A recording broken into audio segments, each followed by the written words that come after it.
Hey, Kyle, good morning, good afternoon, or good evening. Whatever time of day it is, I pray that your mind, your heart, and your soul are all poised to receive, accept, and respond to words of wisdom. Ashe. You know, when we look at religion, it's easy to get lost in the sauce and just wander aimlessly through the practice. But religion, perhaps more than any other institution, any other social institution, religion has purpose.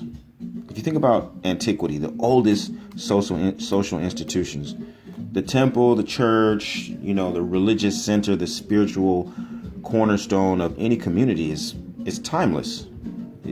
The family, the warriors, royalty, elders, council of elders, right? These are organizations that are endemic to civilization. As long as you've got people getting together, you've got to have those different organizations. And so religion is one of the most ancient human institutions. I'm sure you would agree. And when you think about the origins of religious orders, they've got to have purpose, just like the hunter societies, right? People aren't hunting for sport in antiquity. They're hunting for necessity. If you don't hunt, we don't eat. So religion has a real purpose. It's essential to the human experience. And it's important that we tap into that and understand what is the purpose of religion. Why do people have religion? Now, a lot of people stumble on religion and you've been thinking, Christianity and Islam, because we're coming out of that colonial hangover. And I understand that. But if you do a little bit of research, you're going to find there are well over 4,000 religions.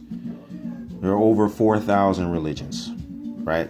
So Christianity and Islam and those things, that's just the tip of the iceberg. Those are just a couple of examples that we know because of colonial expansion.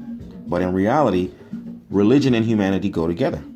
They're inseparable from one another. And so, as we consider the ubiquity of religion, the way it just is everywhere, we got to ask ourselves, why? What's the purpose of religion? What are we trying to accomplish? Right? And I'm going to suggest that the purpose of religion is to transform the soul. The purpose of religion is to tap us into our sacred and divine identity, to help us to realize and remind us that we are so much greater than flesh and bone. That our reason for being, where we come from and where we're going to return to, is so much bigger than the material experience. And so our objective is to really use the physical experience to elevate the metaphysical, to transform the soul. Now, this is the Orisha Lifestyle Academy, and I'm your instructor, Obafemi Origunwa. And today I want to share a lesson with you on transforming the soul, with the understanding that transforming the soul is the goal of religion. It is the goal of our religion, of Orisha lifestyle. So much so that the main driving principle of our spiritual tradition is the soul. What we will call Ori. Ori is the soul. So right now, let me make a distinction, because sometimes we'll use the soul and the spirit interchangeably, and they're not the same thing. The soul is that aspect of your consciousness and your being that is eternal. It is what is reborn.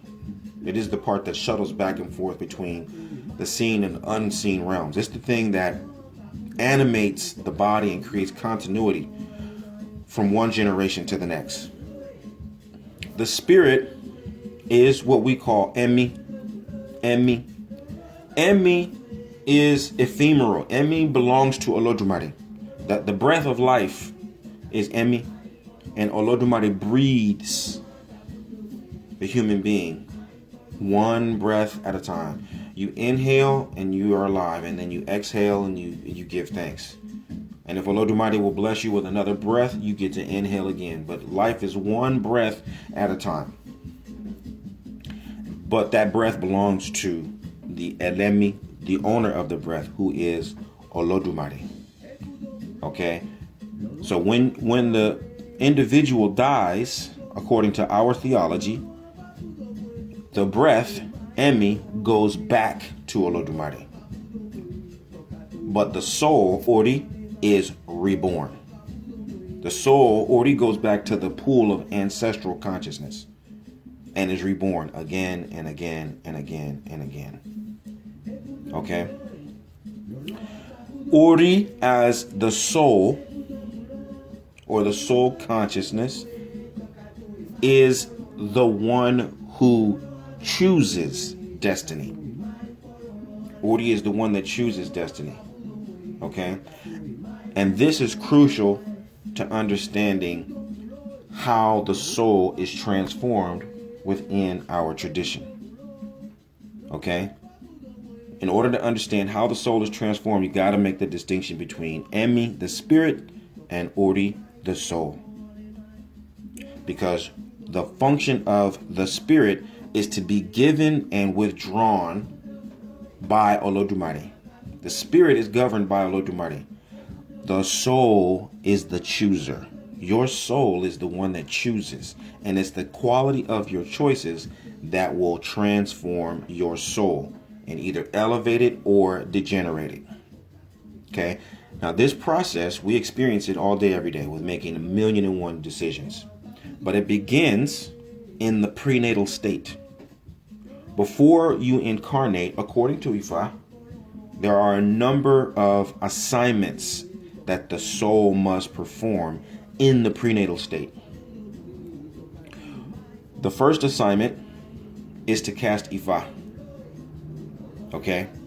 Now, really the first assignment comes after a response.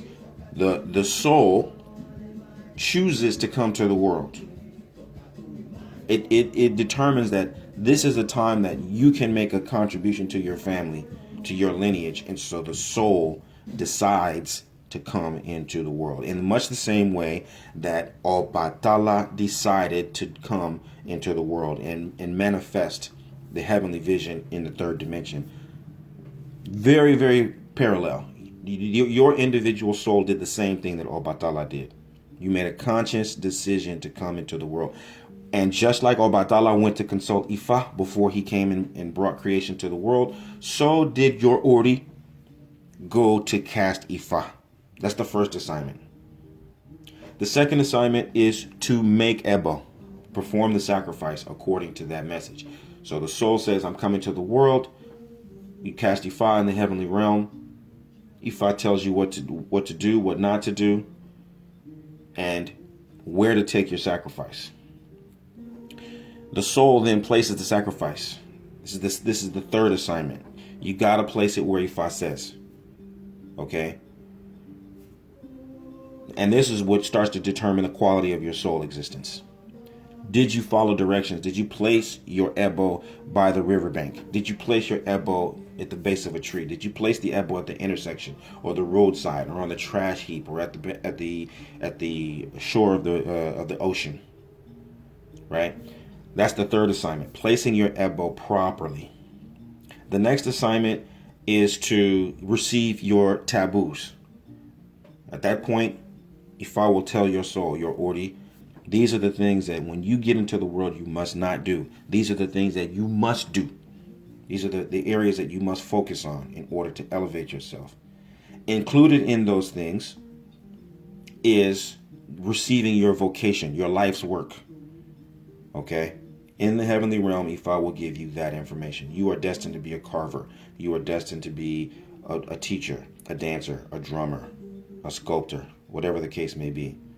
All of that is given in the prenatal state. The next assignment is to go and dig your pit of loss or debt. Some people dig a big pit. Some people dig a very shallow pit. If you dig a really deep pit, then when you come to the world, you're going to have to spend a lot of effort, doing a lot of sacrifice to fill that debt. It's like being born with debt, and you gotta cancel that debt out over the course of your life. People who dig a shallow pit, however, they have to do very little.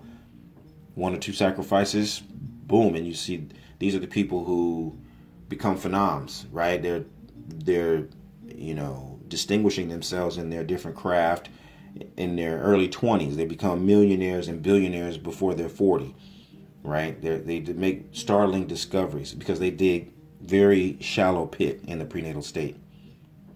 Other people dig a deep pit and they have to, they don't see the results of their work and their effort until later on in life. They're late bloomers. Okay? The next assignment is to select your destiny. Right? Now this is key because we tend to think of Ordi as destiny, but Ordi is not destiny. Ordi is the one that chooses destiny. Right? Ikpin, Ipin, your heavenly lot. Ordi chooses Ikpin.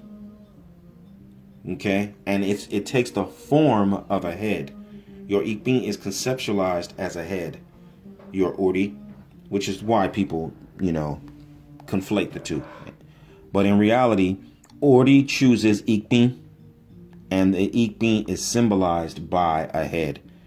And so we call Ordi the head. But that's an assignment. You go to Obatala's studio, you pick Ikpin in the form of a head, and that represents the content of your natural gifts and talents. That's your fortune. Those are all the things that you come into the world that you can naturally do with no instruction, no training, no incentive. These are things that just come to you. And this is where you find your fortune. This is where you find your greatest opportunity and you are able to make your greatest contribution. Okay?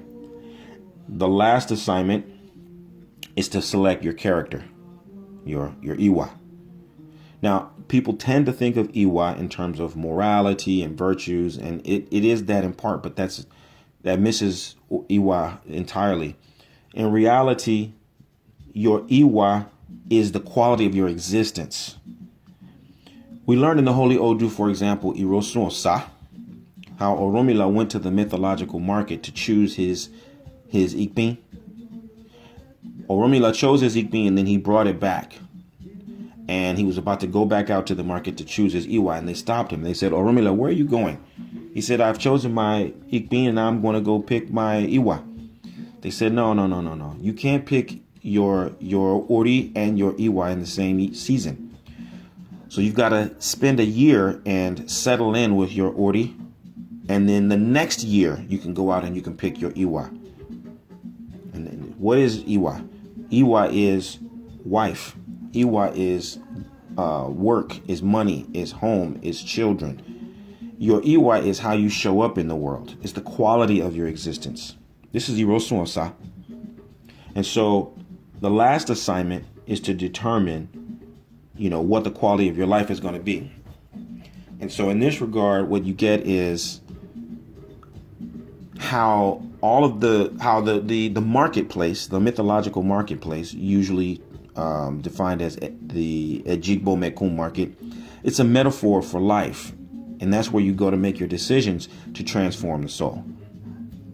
Right? So first you pick the content of your destiny, all your natural gifts and talents, all your fortune, and then you pick the arena that you're going to show up in and how you're going to manifest with your family, your contribution to humanity, etc.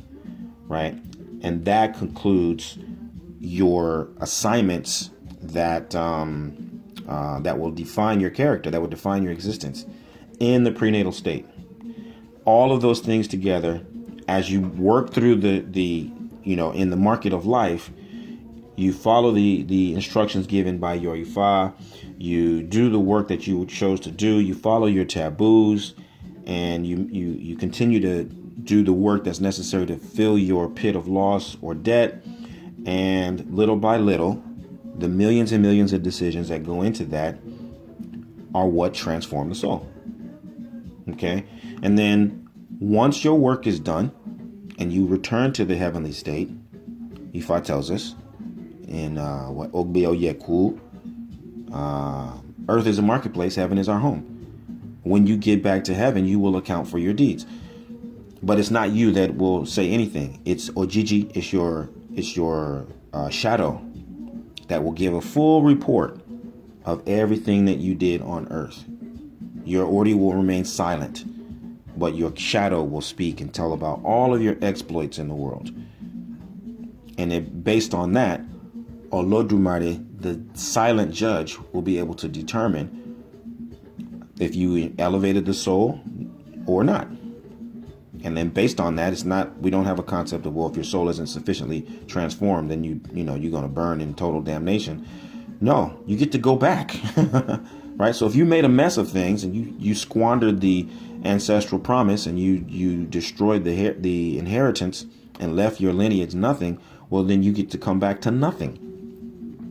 But if you made abundance and you brought the family more into alignment with the ancestral vision and the mission that's been given by all humanity, given by Olodumare to all humanity, that is, then you are going to come back to abundance. You're going to come back to purpose. You're going to come back to alignment. And so transforming the soul is a process of natural consequences, right? And again, it comes back to understanding Ori. Ori is literally you see. Ori means you see. Ori is the observer. And so in order for you to make really good decisions, what you have to do is become adept at observing. You are not your thoughts. You are not your emotions. You are not your words. You are not your deeds. You are not your habits. You're the one who chooses your thoughts. You choose your emotions. You choose your words. You choose your deeds, and you choose your habits. Okay? Ori is the one who observes. And so you can see yourself choosing to be angry. You can see yourself choosing to be sad. You can see yourself choosing to be fearful. Or you can see yourself choosing to be happy, choosing to be free, choosing to be creative, choosing to be inspired, choosing to be patient. Those are choices.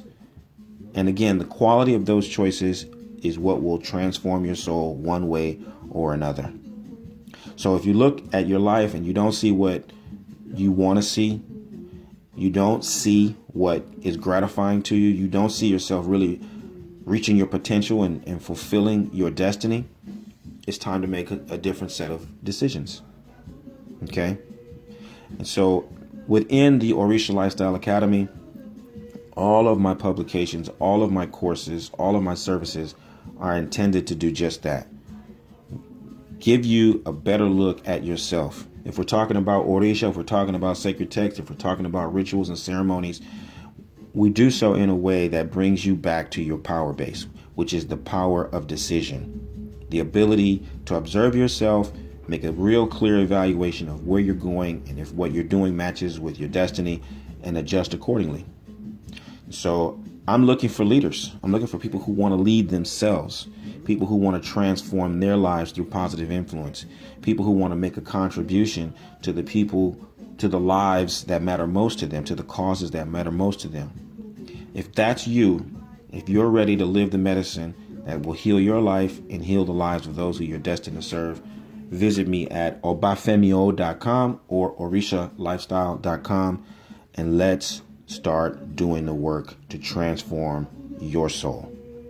Aboraboye, aboshishe.